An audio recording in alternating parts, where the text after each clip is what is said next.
Hello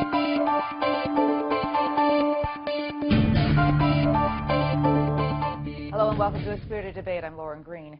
This weekend will bring to a close Passover, the Jewish high holy days commemorating the Israelites' freedom from slavery in Egypt. The Passover meal, or Seder, celebrates that emancipation. And for many people, the ancient event that happened thousands of years ago has very little bearing on their lives today. But Rabbi Marc Wildes says Passover is more relevant today than it ever has been. Rabbi Wildes is the founder and director of the Manhattan Jewish Experience, and he joins me now. Welcome, Rabbi. Thank you for having me. Why is it so important to tell the story of Passover each year? Well, the story of Passover is a very relevant and contemporary one, even though it is recounting something that happened literally thousands of years ago. Unfortunately, slavery and future emancipations, please God, are things that continue to exist in our society today. And we recount the story so that we can think about the lessons and the implications of oppression and persecution and slavery and see how our ancestors combated it then and what we can do today. Now, you talk about two different kinds of slavery. You talk about an external slavery and an internal slavery. Now, first I want to talk about the external slavery and what that is. What is an external slavery? So an external slavery essentially simply is when a human being's actions are controlled by another person against their will.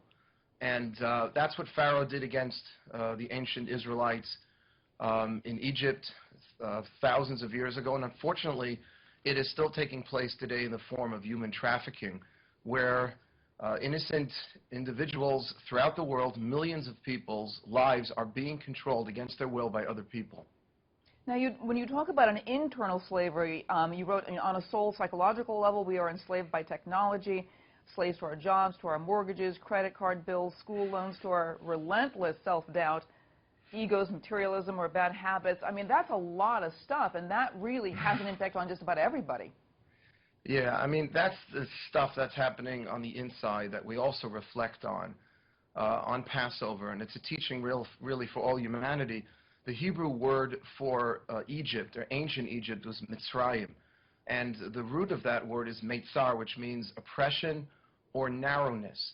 And the idea that when we are physically or even spiritually enslaved by someone else, another force that's controlling us, it prevents us from being expansive and ultimately developing ourselves into the people that we were meant to be.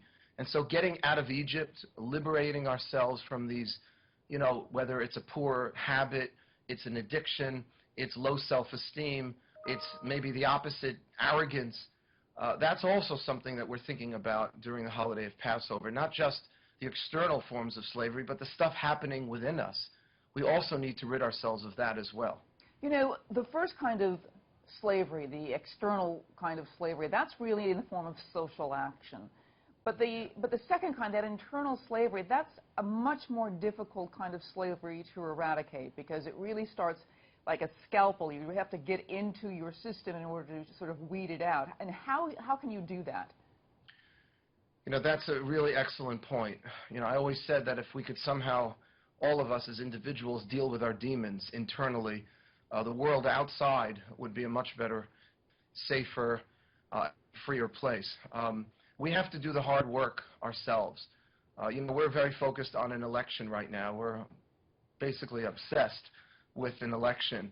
And I often find it, curious that we externalize all of our solutions. If we only had this kind of president, then my life would be better. If I only had this kind of job, my life would be better. If my relationship, we have to take personal responsibility. Judaism is all about personal responsibility, looking inside and doing the hard work.